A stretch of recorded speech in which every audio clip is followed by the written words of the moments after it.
If you need help deciding whether Citadelum is the right Roman-themed city builder for you, this video will answer all of your questions.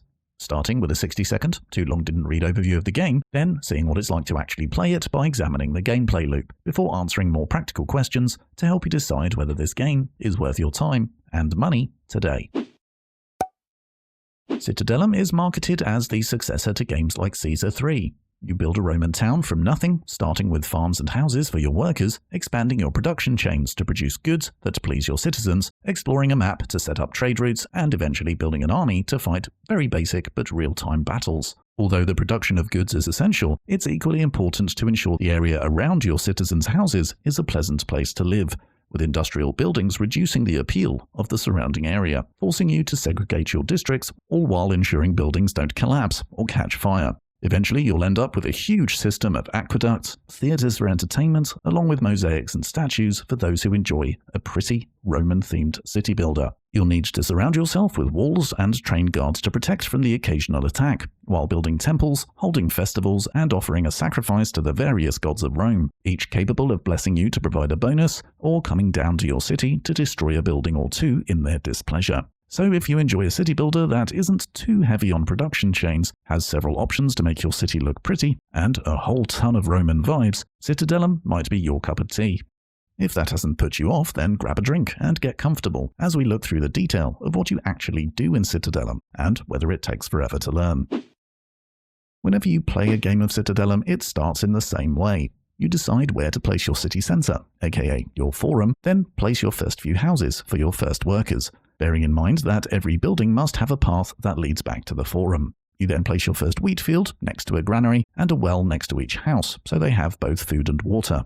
Your first citizens are called plebeians, which are your workforce. You'll allocate them to jobs which will either produce goods or provide services. It won't take long before you construct different houses for patricians, who are not workers, but if you keep them happy, they will pay you plenty of tax. Plebeians produce things that keep the patricians happy, the happy patricians pay taxes that pay for the plebeians' wages, and so the magic circle of giving and taking goes round and round. Ultimately, you need to expand your population of both types of citizens. To do that, you must fulfill the needs of each house. Then it will level up, granting more room for other citizens of that type. You don't actually need many houses at all. Usually 4 or 5 of each type that you keep leveling up through 6 levels will suffice for most missions. Once your population of both types of citizens reaches a certain limit, your city as a whole will reach the next prestige level, which unlocks new buildings and products, etc., with a total of 10 prestige levels altogether. That's basically how you progress through the game. To achieve this population growth requires a delicate balance and a carefully executed plan. Worker allocation is a big factor in Citadelum. There are a lot of resources, and your workers require a lot of different goods in order to keep them happy. So you need to carefully monitor how much you're producing of each good versus how much is being consumed, and tweaking how many workers are producing which goods to ensure your production is meeting 15 different increasing demands at any one time. Once goods are produced, they will be collected either by a granary worker or warehouse worker, depending on what that building is producing, who will return the goods to their respective storage buildings. Once in the storage building, your goods are automatically part of a generic pool. Food is then taken from the market, which has magic access to the storage pool, and is delivered to each house by a market worker. So not only do you need enough workers producing goods, you also need enough warehousing and market workers to get the goods to the houses to meet their needs. There are lots of paths in this game which can be upgraded to increase the movement speed of your delivery workers, who don't live at home or anything, they spend their life wherever you tell them to work. Oh, and buildings have a nasty habit of collapsing and catching fire, so you'll need to have plenty of engineer posts and fire stations that only cover a limited area, so you'll need plenty of them, and they'll each need to be manned unless you want to take a risk and toggle workers between them as needed. Producing and delivering goods is one part of the happiness equation to grow your population. A second is services, which is actually quite simple. As your houses upgrade, they require more services nearby. Basically buildings such as markets, water wells, baths, a theatre, a tavern, a doctor. You need to fit more and more in close to your houses, giving you a slight logistical headache. But most of these service buildings don't even require a worker, but they may require goods, such as a tavern requiring wine, which itself requires growing grapes.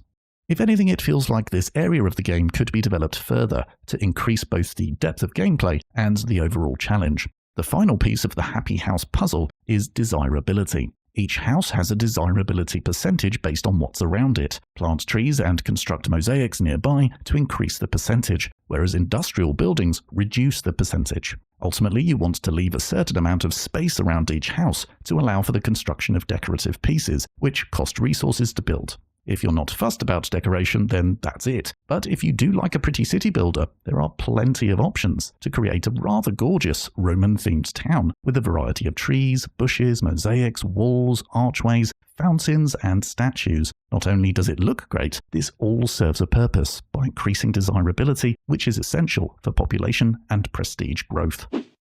So far, we've concentrated on one map, but there are in fact three. The second is the overworld map, where you can send out scouts to uncover new locations, which might contain a new city for you to trade with. They might contain nothing. You might find a relic to help you please one of the gods, or you might find an army that will murder your scout and act as a blocker until you send your own army to destroy them. That is pretty much it for the overworld map, which feels like another missed opportunity, as there isn't all that much to do on there at the moment, and it's kind of disappointing that you can't take over other cities and make them your own.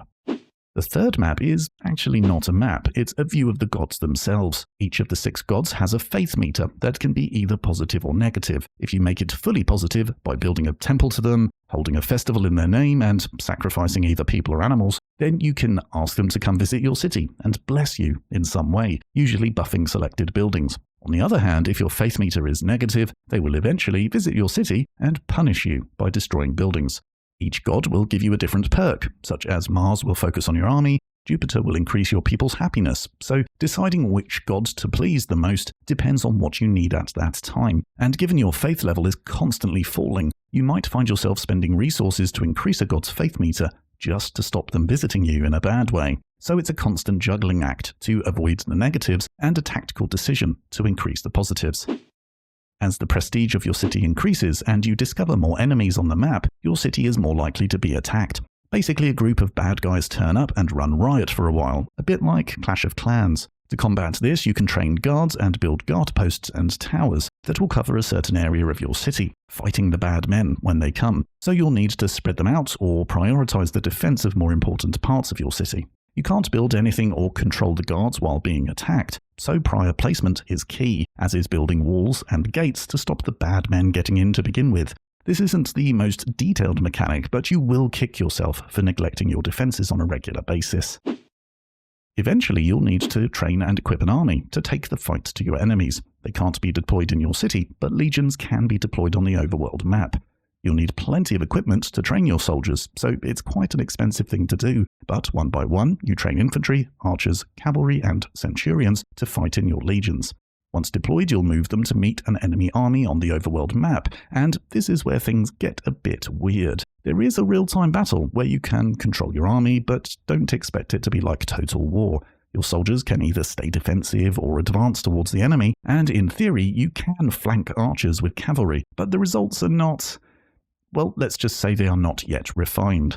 It is certainly better than watching 2 stat boxes fight it out like in a Paradox Interactive game. This is a real-time battle where you have control, but this is an area of the game that does need to be fleshed out.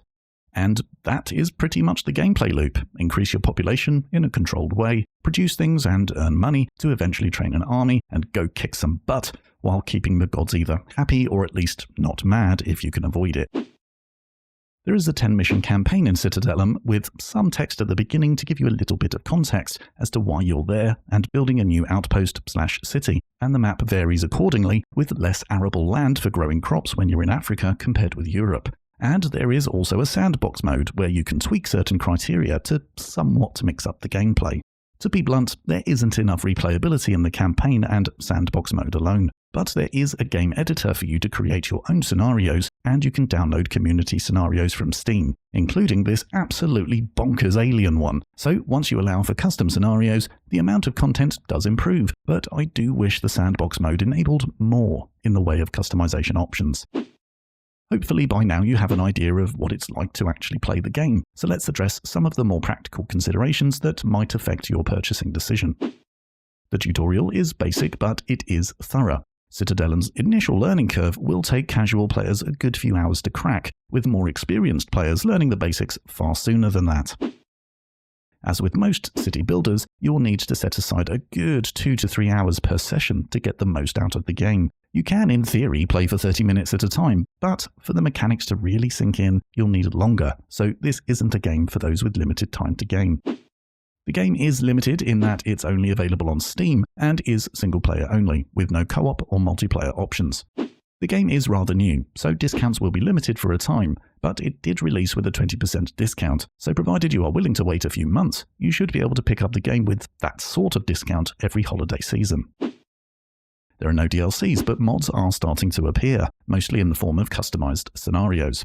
This game is not early access, but it is early days, and has been released by a small developer at an attractive price. Ultimately, Citadelum doesn't manage to meet or exceed the AAA city building alternatives, but considering it does at least give them a run for their money, that is a significant achievement for a smaller developer, and I know some of you will find that appealing when considering a game.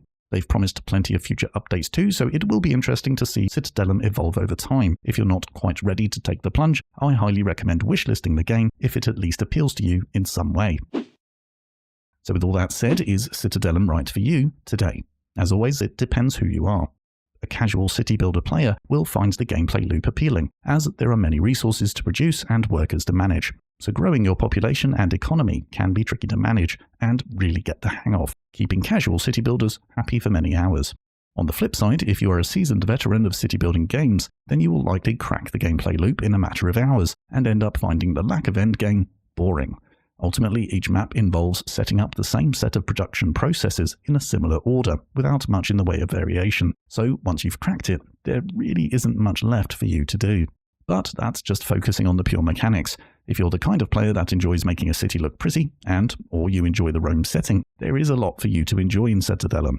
There are plenty of decorative options from white marble to large statues, and considering this isn't a AAA title, it looks pretty good overall, so should be a serious consideration for those who love the Roman vibe, or just want to make a good-looking city.